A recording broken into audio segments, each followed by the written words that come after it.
My name is Claire Whitfield. I'm 34 years old, and 3 weeks ago I sat in a lawyer's office in Fredericksburg, Texas, and watched a man read my father's will out loud.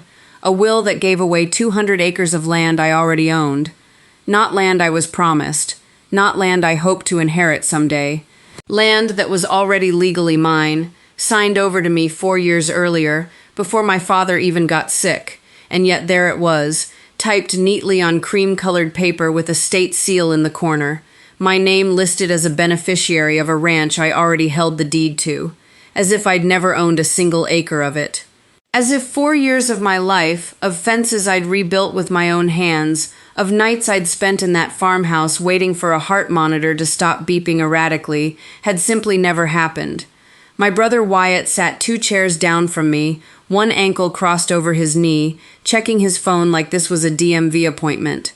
My stepmother, Renata, dabbed at dry eyes with a tissue she didn't need, and when the lawyer got to the part about the mineral rights, the part that mattered more than anyone in that room wanted to admit, my father's signature was right there at the bottom of a codicil dated 6 weeks before he died. The problem was, I'd been the one holding his hand that week, and he hadn't been able to sign his own name in over 2 months. Welcome to Calm Drama Stories. This is where we sit with the quiet women who finally stop apologizing, the ones who kept the peace until keeping it nearly buried them. Grab your coffee, get comfortable, drop a comment, and be sure to subscribe, because you need to understand who I am before I tell you what happened in that lawyer's office, since what my family will tell you about me, and what's actually true, stopped matching up a long time ago. I'm a large animal veterinarian. I run a mobile practice out of a converted Ford F-250 that smells permanently like hay and antiseptic, and I cover about 4 counties of the Texas Hill Country, mostly cattle, some horses, the occasional goat emergency at 2 in the morning that nobody warns you about in vet school. I built that practice from nothing. No family money, no favors, just 11 years of hauling my own equipment down dirt roads and earning the trust of ranchers who don't hand it out easily. To my family, though, I'm still the daughter who plays with cows for a living, as my stepmother likes to say at dinner parties, usually right before she mentions how well Wyatt is doing at the dealership. I'm the one who never married, the one who chose, her word, always with air quotes I can hear even when she doesn't make the gesture, to live alone in a farmhouse 40 minutes from the nearest Target. I'm the punchline. I've been the punchline since I was 19 and told my father I wanted to be a vet instead of going to nursing school like Renata suggested, and he laughed. Not unkindly, just the way you laugh at a kid who says she wants to be an astronaut, and said, "Well, somebody's got to look after the animals, I guess." I hadn't planned on going to that lawyer's office expecting a fight.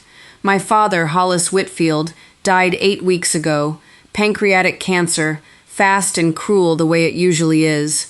I'd moved back into the guest room of the ranch house for the last 4 months of his life, because somebody had to manage his medications and his moods and the parade of hospice nurses, and Wyatt was, as always, handling things from Austin, which meant handling absolutely nothing except his own schedule. I want to be honest with you about something, because this story only works if I am. I didn't go back to that ranch to protect an inheritance. I went back because he was my father, and he was dying, and there wasn't a version of that where I stayed away. Whatever else is true about my family, that part was never a calculation. But 4 years before he got sick, back when he was healthy, sharp, and still furious at Wyatt for wrecking the second dealership loan, my father had done something that surprised everyone, including me. He'd transferred the ranch, the actual working 200 acres with the house and the barns and the creek that never runs dry even in August, directly into my name, not into a trust, not when I'm gone. Right then, with a real estate attorney in Kerrville and a deed properly filed at the county courthouse. He told me it was because I was the only one of his children who'd ever actually worked the land, who knew how to fix a busted water line at midnight, who'd stayed close enough to help him after my mother passed.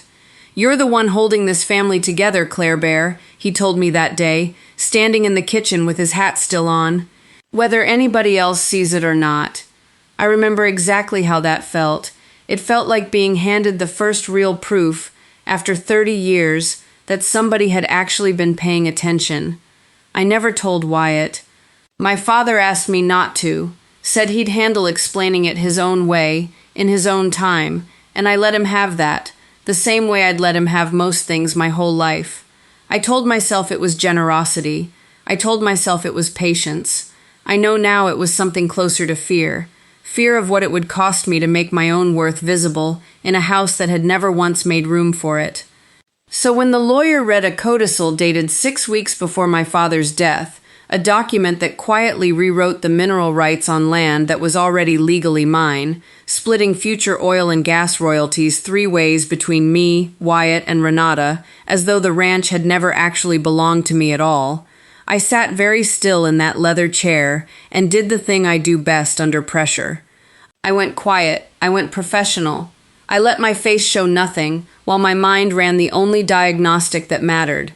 Because I know my father's handwriting the way I know the sound of a healthy heartbeat versus one that's about to fail. I've read his handwriting on hundreds of documents, feed invoices, vet bills, birthday cards, and by the date on that codicil, Hollis Whitfield's hands shook so badly from the chemo that he couldn't hold a coffee mug without both palms wrapped around it.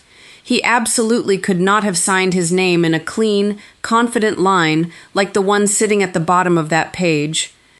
Someone had signed it for him, and sitting in that office, watching Renata dab at eyes that had produced exactly 0 real tears in 4 months of hospice care, watching Wyatt check his phone like a bored teenager, I understood something with a clarity that felt almost violent.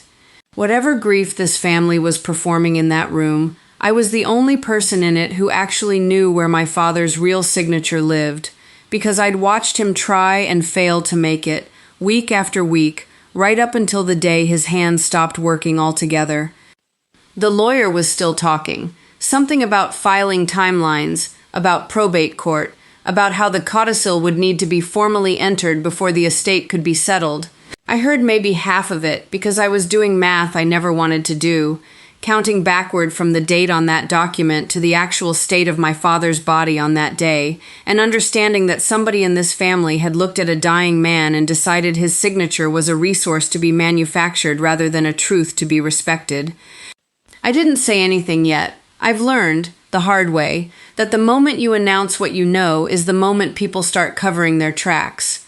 So I folded my hands in my lap, the same way I do when I'm about to tell a rancher his prize bull isn't going to make it through the night, and I let the room believe I hadn't noticed a thing.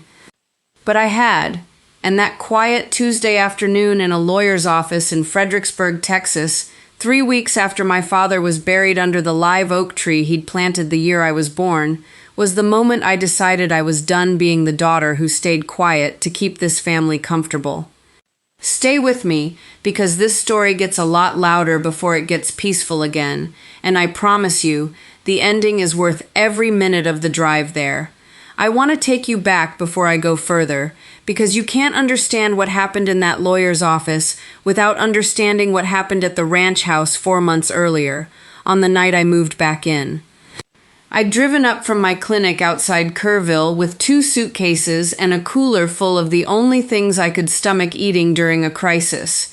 String cheese, protein bars, the kind of food you grab when your whole life has narrowed down to a hospital hallway.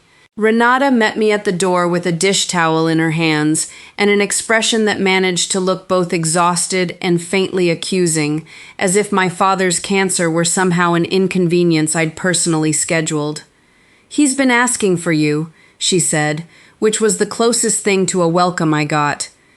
My father was in the front bedroom by then, the one that used to be his and my mother's before she died, propped up on pillows with a nasal cannula taped under his nose and a legal pad on the nightstand that he'd stopped being able to write on weeks earlier. I sat beside him that first night and held his hand, and he squeezed mine with what strength he had left and said, "You came back." Of course I came back. Wyatt didn't. I didn't say anything to that. There wasn't anything safe to say. Wyatt had texted that week. I'd seen it on my father's phone. Something about a big financing deal at the dealership that needed him in Austin. Something about how he'd try to make it up soon. He never did make it up. Not once in 4 months did my brother sit in that chair beside our father's bed for longer than the time it took to check his phone twice. I want to tell you honestly what those 4 months were like, because the version my family tells now is that I was simply around while they were dealing with things from a distance, and that framing does something quiet and dishonest to the truth. I was the one who learned to draw up morphine doses from the hospice nurse's instructions. I was the one who sat up at 3 a.m. when he couldn't breathe right, timing his inhales against my watch the way I time a colicky horse's pulse. I was the one who fielded calls from the hospital billing department, from the propane company, from a neighbor wondering if somebody was going to keep mowing the front pasture because it was starting to look neglected. Renata handled the parts that were visible. She organized a meal train with the church ladies. She posted updates on Facebook that made her sound like the primary caregiver. Phrases like, "We are doing everything we can for Hollis," that made my stomach turn every time I read them, because we had done almost nothing except stand in doorways and accept casseroles. I don't tell you this to make myself out to be a saint. I tell you this because it matters for what comes later, because the version of events my family needed the world, and eventually a probate judge, to believe was that Renata had been managing my father's affairs closely and faithfully in his final months. And I was there, every single day, and I can tell you what his hands actually looked like by the end. By early spring, the tremors from the chemo had gotten bad enough that he couldn't hold a fork steady. I fed him some meals myself, the way you'd feed someone recovering from a stroke. Small bites, patience, no rush. He hated it, hated needing it, and some nights he'd get frustrated and push the spoon away and say something sharp, and I understood that the anger wasn't really about the food.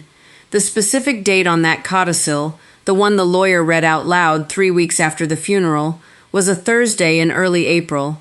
I remember that week specifically, and not because I have a photographic memory for dates. I remember it because that Thursday was the day the hospice nurse, a soft-spoken woman named Bettina who'd seen more dying men than I ever wanted to, pulled me into the kitchen and told me gently that we needed to start thinking about what came next. That Thursday was the day my father slept through most of the afternoon, and when he woke up around 4, he was too disoriented to recognize the television remote in his own hand. I know this because I wrote it down. Not because I suspected anything at the time. I want to be clear about that. I wasn't building a case. I was just a daughter trying to keep track of medication times and symptoms the way any caregiver learns to. But because Bettina had told me to keep a log for the hospice team, a simple notebook tracking his alertness, his pain levels, what he could and couldn't do each day. That notebook sat on the kitchen counter for 4 months, filled with my handwriting, dated entries, boring and clinical and true. On the Thursday the codicil was supposedly signed, my entry reads, "Dad slept most of the day, confused when he woke up, didn't recognize remote. Hands shaking badly, couldn't hold water glass without help.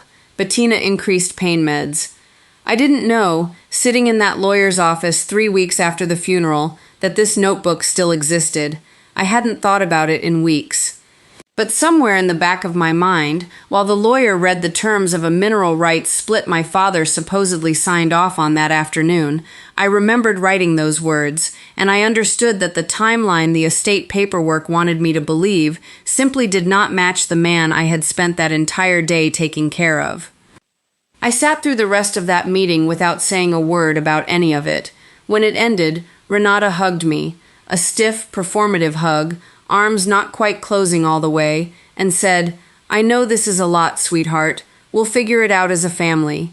Wyatt clapped me on the shoulder on his way out the door and said, "Same as always, right, Claire? You always land on your feet, as if the ranch, my ranch, splitting into thirds was a soft landing."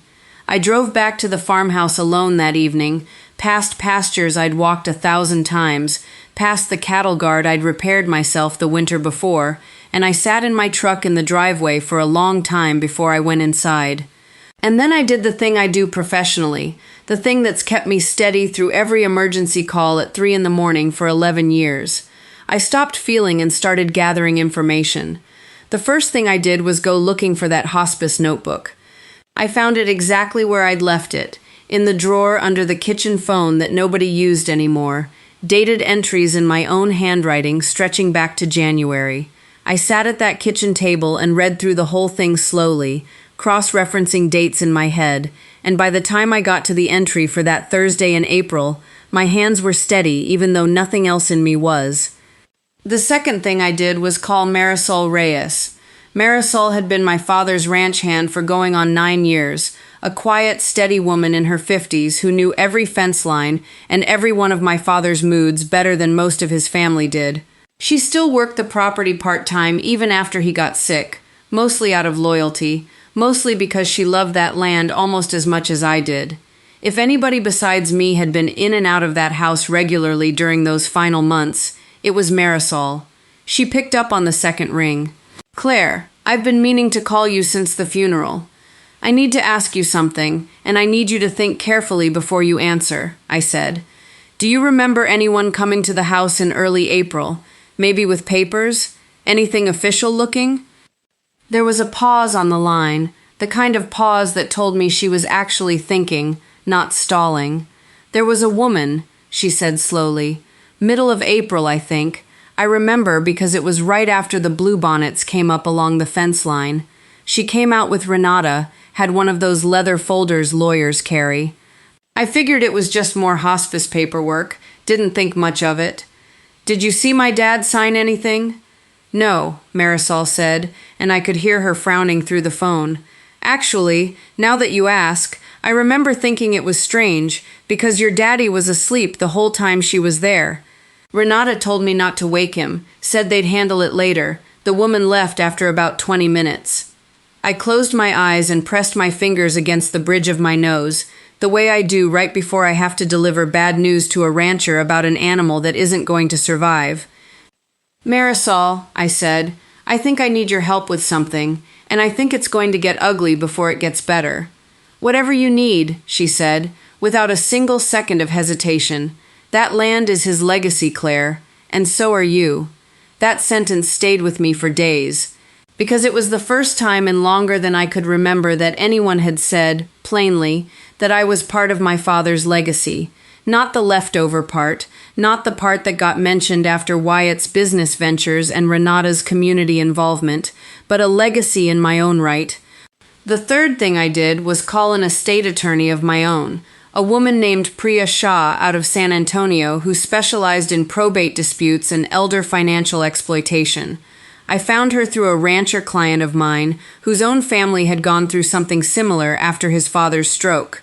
I sat in my truck in her office parking lot before the appointment, going over everything in my head one more time, and I want to be honest with you, I almost didn't go in. Some old, well-worn part of me still wanted to believe there was an innocent explanation, that maybe my father, in a lucid moment I hadn't witnessed, really had signed something, that maybe I was about to blow up what was left of my family over a misunderstanding. But I went in anyway, because the version of me that had spent 34 years staying quiet to keep the peace had cost me enough already. Priya listened to the whole thing without interrupting. The original deed transfer 4 years earlier, the codicil, the date discrepancy, the hospice notebook, what Marisol had witnessed. When I finished, she leaned back in her chair and said the sentence that changed the entire shape of what I was walking into. "If your father genuinely lacked the capacity to sign that document on the date in question, and it sounds like you have real contemporaneous evidence that he did, then that codicil isn't just contestable. Depending on what we find, it could be void for lack of testamentary capacity, or it could be something much more serious.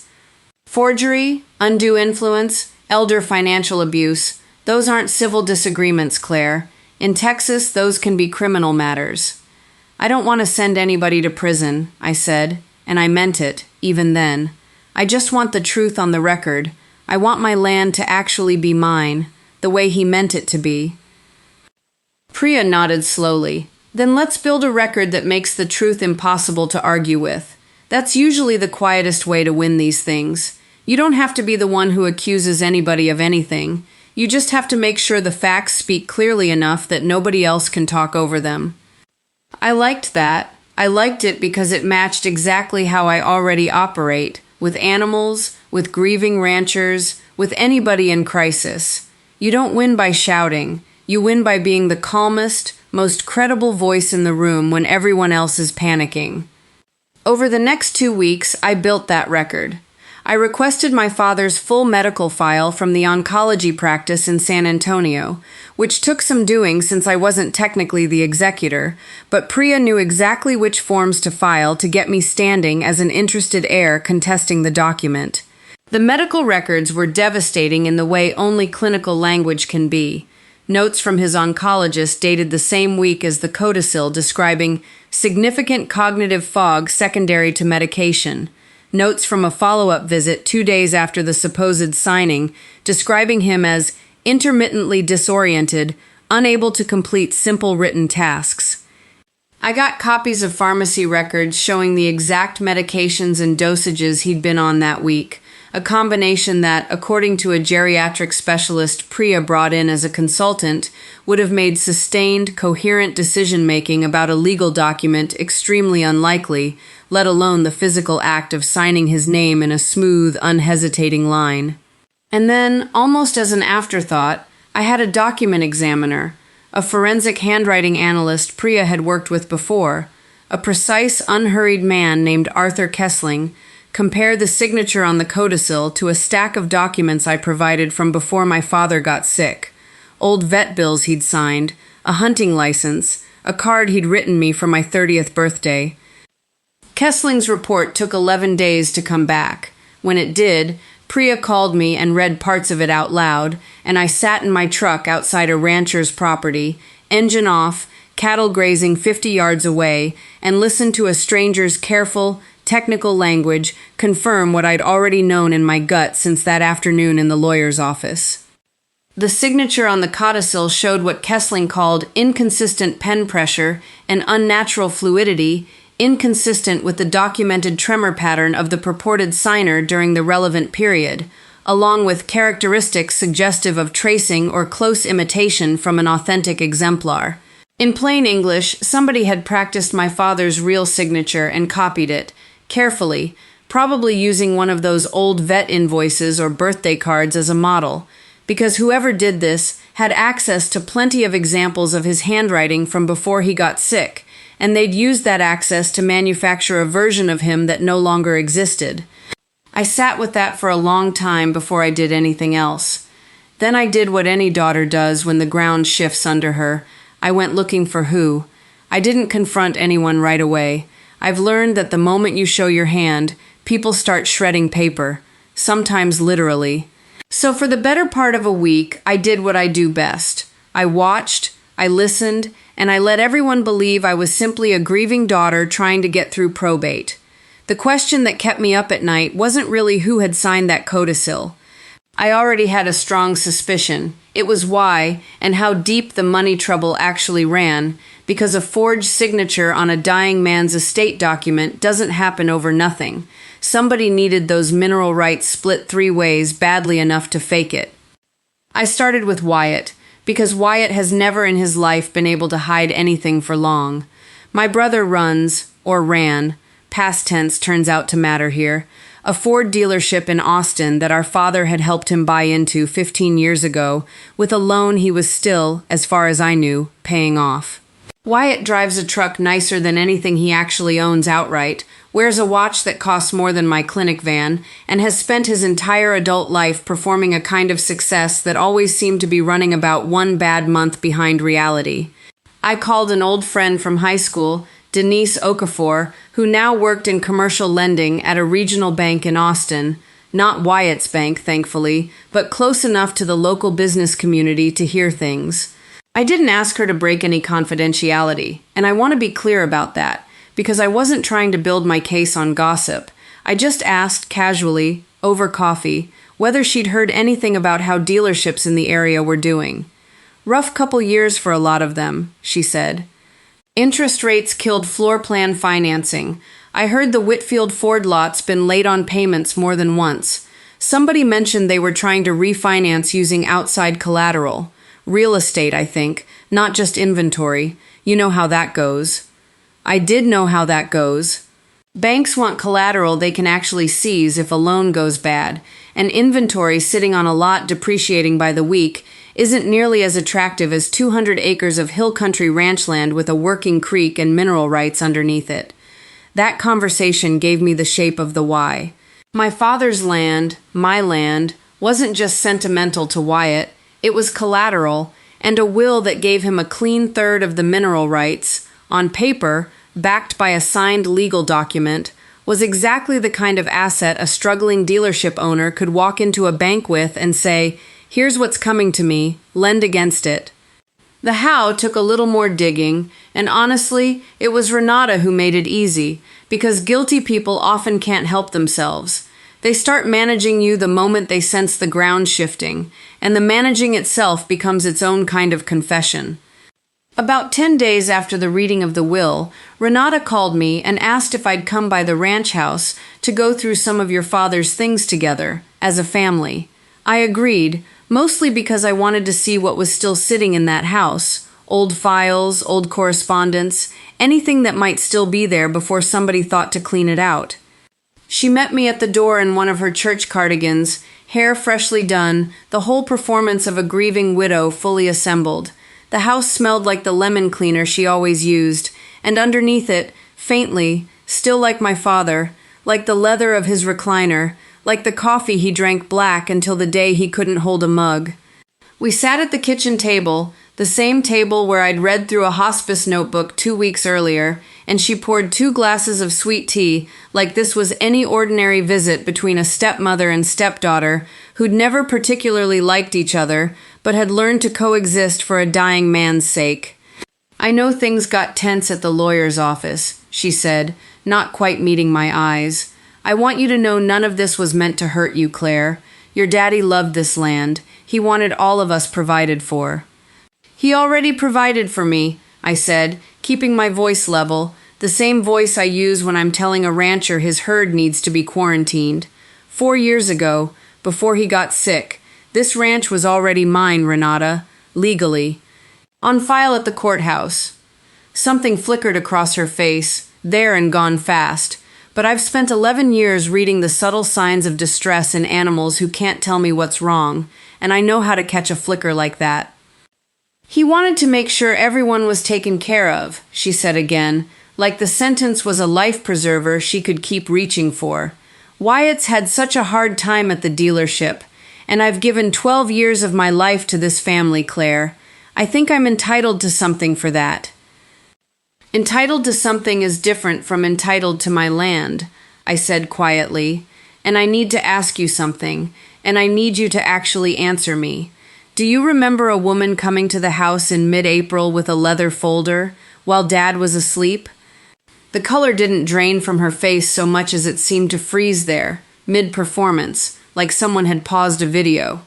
"I don't know what you're talking about," she said, too quickly, the way people say it when they know exactly what you're talking about.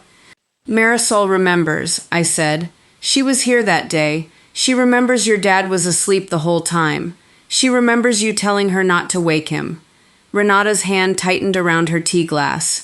"Marisol works for tips and a paycheck, Claire. She's not exactly a reliable witness to anything. She's worked this ranch for 9 years and never once lied to my father's face," I said, and for the first time in that conversation, I let my voice go hard. Which is more than I can say for the person who apparently thought it was fine to bring a lawyer into a dying man's house while he was unconscious, get a signature on a legal document, and never once mention it to me, the person who was there every single day. "You weren't there for everything," Renata snapped, and the softness dropped out of her voice entirely, replaced by something sharper, something that had probably been underneath the whole time. "You think you were the only one carrying this family? I organized the meal train. I handled the church, the funeral arrangements, You organized a Facebook post," I said. "I organized his medication schedule. There's a difference, and I have a notebook full of dates that proves exactly what kind of shape he was in the week that codicil was supposedly signed. Confused, disoriented, couldn't hold a water glass without help. I wrote it down in real time because a hospice nurse told me to, not because I was building a case against you. But it turns out I built one anyway. The kitchen went very quiet. Outside, I could hear cattle lowing somewhere near the south fence, ordinary and indifferent to everything happening in that house.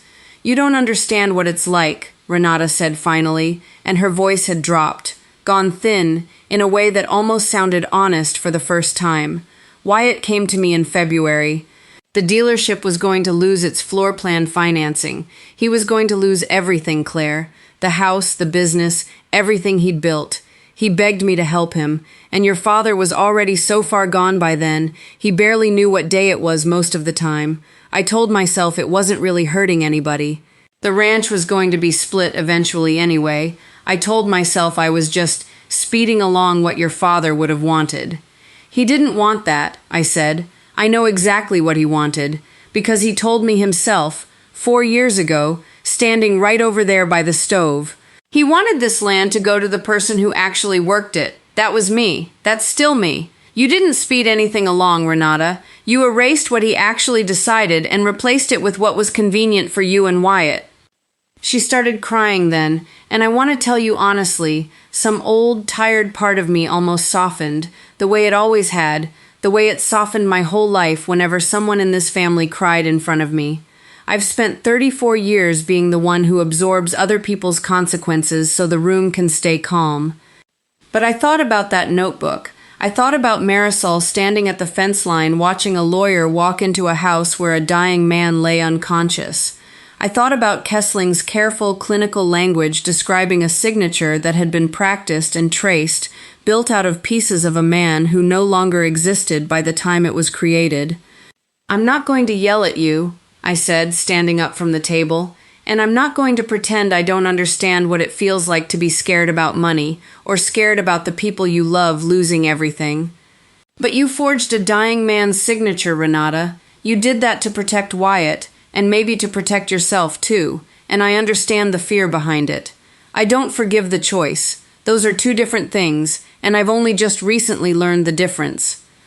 I left the ranch house that evening without raising my voice once, without slamming a single door, and I drove home with my hands steady on the wheel the entire way, the same steadiness I'd need 3 weeks later, in a much more crowded room, when it would matter far more than it did that night in that kitchen. Because I still hadn't decided, sitting in my truck in the dark outside my own farmhouse, what I was going to do with everything I now knew. I had the notebook, I had the medical records, I had Kessling's report, I had Marisol's account, and, now, something close to a confession from Renata herself. What I didn't have yet was Wyatt's side of it, and I had a feeling that when I got it, it was going to be a great deal uglier than anything Renata had just handed me across that kitchen table. I called Wyatt the next morning, not to accuse him of anything yet, just to ask if we could talk. I already knew, from 11 years of reading fear in creatures too proud or too scared to admit they're hurting, that my brother would come at this defensive before he came at it honest. So I did what I always do with a spooked animal. I gave him room, and I let him walk himself into the corner. "Sure," he said, easy, breezy, like nothing in the world was wrong. "Come by the lot around lunch. I'll buy you a burger from the place next door." The Whitfield Ford dealership sat off the access road outside Austin, a stretch of asphalt lined with trucks that all looked identical under a wall of fluttering plastic pennants. I hadn't been out there in over a year, and the place looked exactly the same as it always had, shiny, loud, a little too eager, exactly like Wyatt himself.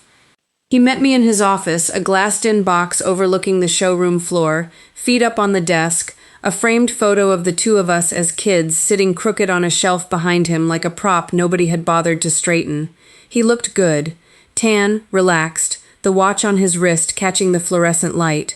You would never have known, looking at him, that Denise's information about missed payments and refinancing pressure was anything close to true. "You look tired, Claire Bear," he said, using our father's old nickname for me like a peace offering. "Probate stuff getting to you?" "I talked to Renata yesterday," I said, skipping the small talk entirely, because I'd learned by then that giving Wyatt too much room just gave him more time to build a story. About the codicil, about the woman with the leather folder who came to the house in April while Dad was asleep. His feet came off the desk slowly. The easy smile stayed on his face a half-second too long, exactly the way our mothers had at that Christmas dinner in the story you might already know, the smile that keeps performing after the person behind it has already left the room. "I don't know what you're talking about," he said. "You do," I said quietly. "I have a notebook with dated entries from the exact week that document was supposedly signed. I have Dad's oncology records from that same week, describing him as disoriented, unable to complete simple written tasks. I have a forensic handwriting examiner's report saying the signature on that codicil shows signs of tracing from an earlier document, probably one of the vet invoices or birthday cards I know for a fact Renata had access to in that house. And I have Renata, sitting at that kitchen table yesterday, telling me she did it because you came to her in February about the dealership losing its floor plan financing." I watched something collapse behind my brother's eyes. Not the collapse of a man caught in a small lie, but the collapse of someone realizing an entire structure he'd been standing on for months had just been kicked out from under him in about 40 seconds. "It wasn't like that," he said, and his voice had lost all its dealership polish now, gone rough and fast. "I never asked her to forge anything, Claire. I swear to God, I told her we were in trouble. I told her the bank needed to see more collateral, or they were going to pull our credit line entirely, and I was going to lose the lot, lose the house, lose everything I've spent 15 years building. I didn't ask her to do that. She said she'd handle it. She said Dad would have wanted it split fairly anyway." "Fair to who?" I said, because it wasn't fair to me, and it definitely wasn't fair to Dad, who spent his last coherent weeks telling me exactly what he wanted this land to become, and none of what he told me looked anything like a document some notary shoved in front of him while he was unconscious. Wyatt stood up and walked to the window overlooking the showroom floor, his back to me, hands braced on the sill. For a long moment he didn't say anything, and I let the silence sit there, because I've learned that people confess more in silence than they ever do under direct questioning. "You don't know what it's like," he said finally, echoing Renata's words from the night before, almost word for word, and I wondered, not for the first time, whether the two of them had actually rehearsed this defense together, or whether guilty people in the same family simply arrive at the same excuses independently, like two animals with the same infection developing identical symptoms. "Everybody always thought I had it easy. Golden boy, Dad's favorite, all of that. Nobody ever saw how much pressure I was under. The dealership's been bleeding money since the rate hikes. I've got 2 kids in private school. I've got a mortgage on a house I can't actually afford anymore. And every time I asked Dad for help, even before he got sick, he'd get this look on his face like I was disappointing him just by needing it. So you decided it was easier to fake his signature than to actually have that conversation with him," I said. "Or with me." "I didn't fake anything," he said, turning back around, some of his old defiance returning to his face. "Renata handled the paperwork. I never touched that document." "You benefited from it," I said. "You knew about it. You let it sit in a probate filing for 3 weeks without saying a word to me, and the only reason it's unraveling right now is because I happen to keep a hospice notebook that Bettina told me to keep for entirely unrelated reasons. If I hadn't had that, Wyatt, you and Renata would be sitting on 1/3 of my mineral rights right now, and neither of you would have lost a single night of sleep over how you got them." He didn't have an answer for that. He just stood there by the window, and for a second, just a second, I saw something in his face that looked almost like the brother I remembered from before either of us had grown into the people our family had shaped us into. Something tired, something scared, something that had spent his whole life performing confidence because the alternative, in our father's house, had always been laughter across the dinner table. "What are you going to do?" he asked finally. "I want to tell you that I already knew the answer to that question when I walked into that dealership, but the truth is, I didn't.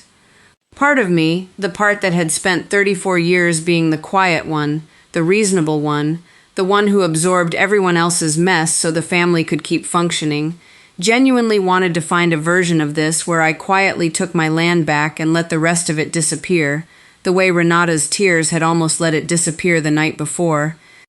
I'm going to tell the truth, I said, in front of a probate judge, if it comes to that. I already have a formal will contest filed through my attorney. The hearing's in 3 weeks. You'd really do that, Wyatt said. Not quite a question. You'd really put this whole family through a courtroom over land you were already going to get most of anyway. And there it was, the same sentence, dressed differently, that my father had used on the daughter in that other story you might know, the one about the acoustics company. You'd blow this up over your pride. The oldest trick in every family that's ever asked one person to absorb the cost of everyone else's decisions. Turn the person telling the truth into the villain of the story, and turn the people who lied into the ones simply trying to keep the peace. I'm not doing this over pride, I said. I'm doing it because Dad's real wishes matter more than what's convenient for either of you. I'm doing it because somebody manufactured a signature out of a dying man's hand while I was sitting 3 rooms away timing his breathing, and I am not going to let that stand just because acknowledging it is inconvenient for this family's comfort.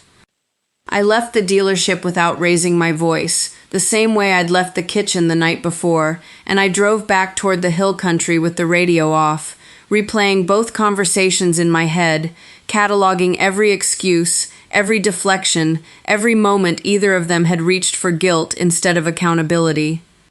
That evening, my phone rang. It was Adrian. I should tell you about Adrian now, the way I probably should have told my family about him months ago, except that by the time we married, quietly, at the county courthouse in San Antonio, 18 months earlier, with 2 witnesses we'd pulled off the street, I'd already learned that anything good in my life got turned into either a joke or a resource the moment my family found out about it. So I kept him separate. Adrian is a land and mineral rights attorney based in Houston, the kind of specialist oil companies hire when they need to untangle complicated ownership disputes on properties with subsurface value. We met on a case involving a rancher client of mine 3 years ago, and somewhere between arguing about easement law over gas station coffee and him showing up unannounced to help me pull a breech calf at 2 a.m. because I mentioned I was short-handed, I fell in love with a man who has never once in his life asked me to be smaller than I am. "How'd it go with Wyatt?" he asked. I told him everything, the dealership, the financing pressure, Renata's half-confession, the way both of them had reached for the exact same defense within 24 hours of each other, as though guilt in my family came with a shared script. "You know I could make some calls," Adrian said carefully, the way he always does when he's offering me a door he genuinely wants me to walk through, but never one he'd push me toward. Mineral rights disputes involving forged signatures, that's basically my whole practice. I could have this untangled and buried so fast your brother wouldn't even see it coming. I know judges in 3 counties out there. I know which forensic examiners the courts actually trust. I could make this disappear so cleanly nobody outside your family would ever know it happened. I sat with that offer for a long moment, the same way I imagine the daughter in that acoustics story once sat with her thumb over her own husband's name on a phone screen in a cold rental car, because it would have been so easy. One phone call from Adrian, made with the full weight of his professional reputation behind it, and this entire situation could have been resolved quietly, efficiently, without a single moment of public reckoning, a rescue instead of a reckoning. "No," I said finally, "I love you for offering. But if you touch this, even to help me, it stops being about the truth and starts being about whose husband has more leverage. I don't want to win because I married well, Adrian. I want to win because what happened is documented, provable, and true. I want a judge to look at the actual evidence and rule on the actual facts, not on who I know." There was a pause on the line, and then Adrian said, quietly, "That's exactly why I married you, you know. Most people would take the easy door." "I spent 34 years taking the easy door," I said. "I'm not doing that anymore." 3 weeks later, the whole family gathered in a courtroom in Gillespie County. Not a kitchen table this time, not a lawyer's private office with leather chairs and hushed voices, but an actual public hearing room with a judge behind an elevated bench, and my father's entire estate laid bare for the record. Renata sat with her own attorney on one side, Wyatt sat beside her, jaw tight, refusing to look in my direction, and I sat with Priya Shah, a folder of evidence between us thick enough that the bailiff had raised an eyebrow when he saw me carry it in. The judge called the case, and the room went as quiet as the vacuum-sealed silence I'd learned to recognize my whole life. The second kind of silence, the kind that isn't empty but is holding its breath, waiting to find out exactly how much was about to come out into the open. Priya stood first, and I watched her lay out the case with the same calm, methodical precision she'd used with me in her office weeks earlier. No theatrics, no raised voice, just facts, laid down one after another like planks across a river, until there was nowhere left to stand except on solid ground. She started with the original deed, the one filed 4 years earlier at the Gillespie County Courthouse, transferring the ranch outright to me while my father was, by every available record, in full possession of his faculties. She entered the oncology notes from the week of the codicil's supposed signing. Significant cognitive fog secondary to medication, intermittently disoriented, unable to complete simple written tasks. She entered the pharmacy records showing the exact combination of opioids and anti-nausea medication my father had been on that week, and the geriatric specialist's written opinion that sustained, coherent legal decision-making would have been highly improbable under those conditions. Then she called Kessling to the stand. I'd met him only once before, in a conference room stacked with photographs of signatures blown up 8 times their normal size. But watching him testify was something else entirely. Watching a stranger explain, in slow, careful, entirely unemotional language, exactly how he knew my father hadn't written his own name on that document. He walked the judge through the pen pressure analysis, the unnatural fluidity, the absence of the tremor pattern that appeared in every other document from that same month.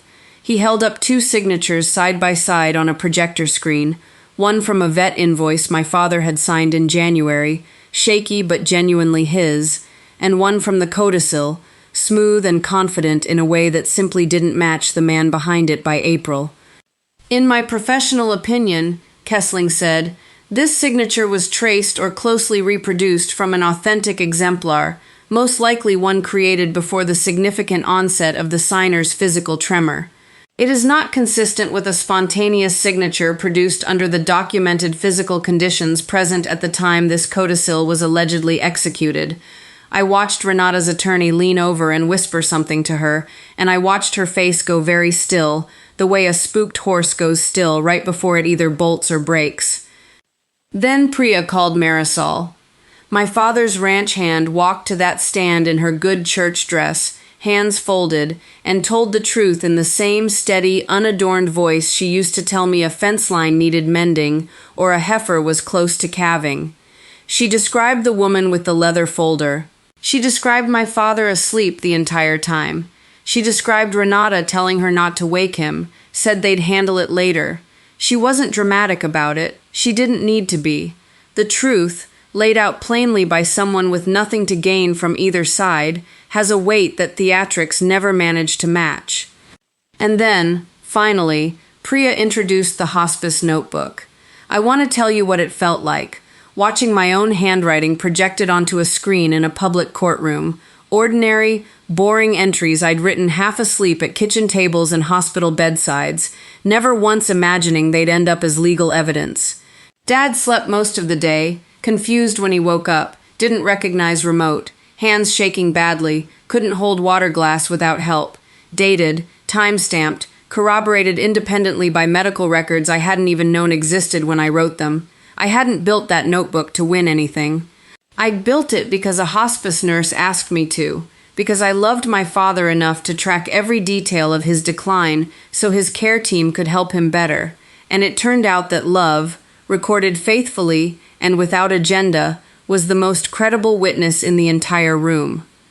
When it was Renata's turn, her attorney tried to argue that even if the signature process had been irregular, the codicil still reflected what Hollis Whitfield would have wanted, that a man who loved all his children surely intended to provide for everyone, and that Renata had simply helped formalize an understanding that already existed within the family. The judge, a woman named Eleanor Castellanos, with silver hair pulled back tight and a reputation, Priya had told me, for having very little patience for that kind of argument, looked at Renata's attorney over the top of her glasses. "Counselor," she said, "there is a significant legal difference between formalizing a man's wishes and manufacturing his signature while he was, by his own physician's contemporaneous notes, unable to complete simple written tasks. I don't need to guess at what Mr. Whitfield would have wanted. I have a validly executed deed from 4 years prior, filed and recorded, transferring this property to his daughter while he was demonstrably competent to do so. That document speaks for itself, and nothing I've heard today gives me any legal basis to override it with a codicil produced under these circumstances." She turned to Renata directly, and her voice didn't rise, but something in it went sharp enough to cut. "I want to be very clear about what I'm finding today. This codicil is void. It will not be entered into probate. The 2022 deed stands as the controlling document for the property in question, and Ms. Whitfield's mineral rights are hers, undivided and uncontested." Then she paused and looked out over the courtroom at Renata and Wyatt both. "I'm also required to note for the record that the evidence presented today raises serious questions about elder financial exploitation and possible forgery under Texas law. This court doesn't have criminal jurisdiction, but I am obligated to refer this matter to the district attorney's office for further review. What happens from here is not in my hands, or in Ms. Whitfield's." I felt that sentence land the way I imagine every quiet daughter in every version of this story has felt it. The strange, complicated mixture of vindication and grief, the understanding that truth, once it's on the record, does what truth does whether you want it to slow down or not. I hadn't asked for a criminal referral. I'd only asked for my land back, for the facts to be acknowledged, but the facts, once spoken out loud in a room built for exactly that purpose, took on a momentum of their own, entirely indifferent to how any of us felt about where they led. Renata didn't look at me on her way out of that courtroom. Wyatt did, for just a second, and I saw in his face something that wasn't quite an apology but wasn't quite defiance either, something more like a man realizing, too late, that the version of his life built on other people absorbing his consequences had finally run out of road. I want to tell you the rest of this the honest way, the way the story actually unfolded, and not the neat, satisfying version some other channel might give you. The district attorney's office in Gillespie County did open an investigation. It moved slowly, the way these things do, and 18 months later, Renata pled to a lesser charge, a deferred adjudication for the forgery, a sentence that involved probation and restitution rather than prison.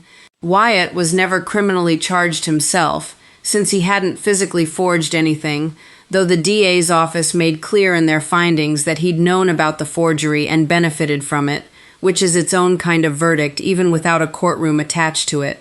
His dealership went into foreclosure 8 months after the hearing anyway, the financing troubles catching up with him regardless of whether the ranch's mineral rights had ever backed his loan applications. I didn't do anything to cause that. I want to be clear about that. I simply stopped being available as a resource to delay it. I don't talk to Renata anymore. She sent one letter, about a year after everything settled, a few lines about how she hoped I could someday understand the pressure she'd been under. I read it once and didn't write back, not out of cruelty, but because I'd finally learned that understanding someone's fear doesn't obligate you to excuse what they did with it. Wyatt and I are, slowly, something like civil. He called me last spring, out of nowhere, and asked how the ranch was doing, actually listened when I told him about a new well I'd drilled on the east pasture, asked real questions instead of performing interest the way he used to. I don't know what that becomes yet. Maybe nothing more than two adults who share a father's grave and not much else. Maybe, eventually, something closer to a relationship built on something other than what one of us could extract from the other. I've stopped needing to know the ending in advance. That's new for me, too.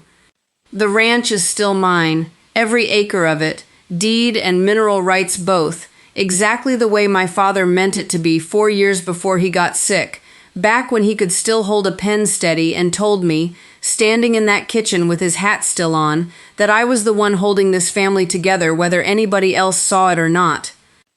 I hung Kessling's forensic report in a drawer in my office, not on a wall, I'm not interested in trophies, but I kept it, the way I imagine some people keep the paperwork from a fight they never wanted but refused to lose.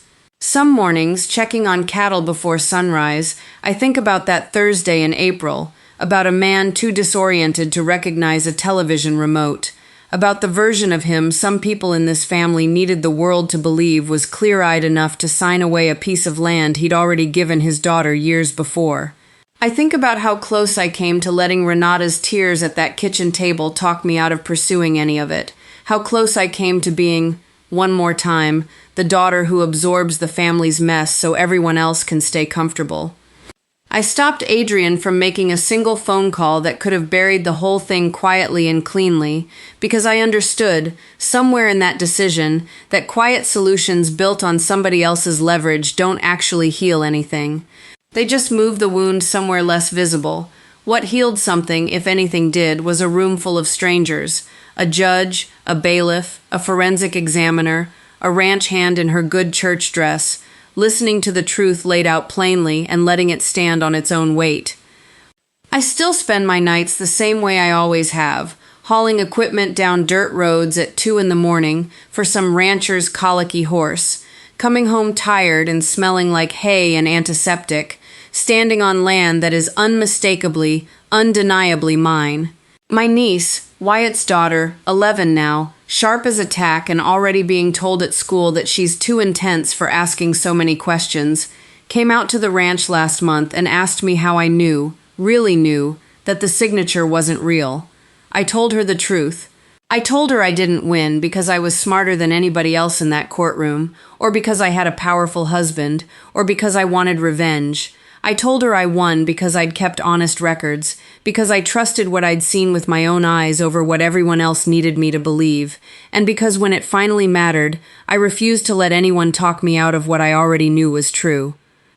She thought about that for a long moment, the way kids do when they're actually turning something over instead of just waiting for the adult to stop talking, and then she asked if I'd teach her to ride out to check the fence lines sometime. I told her I'd love nothing more.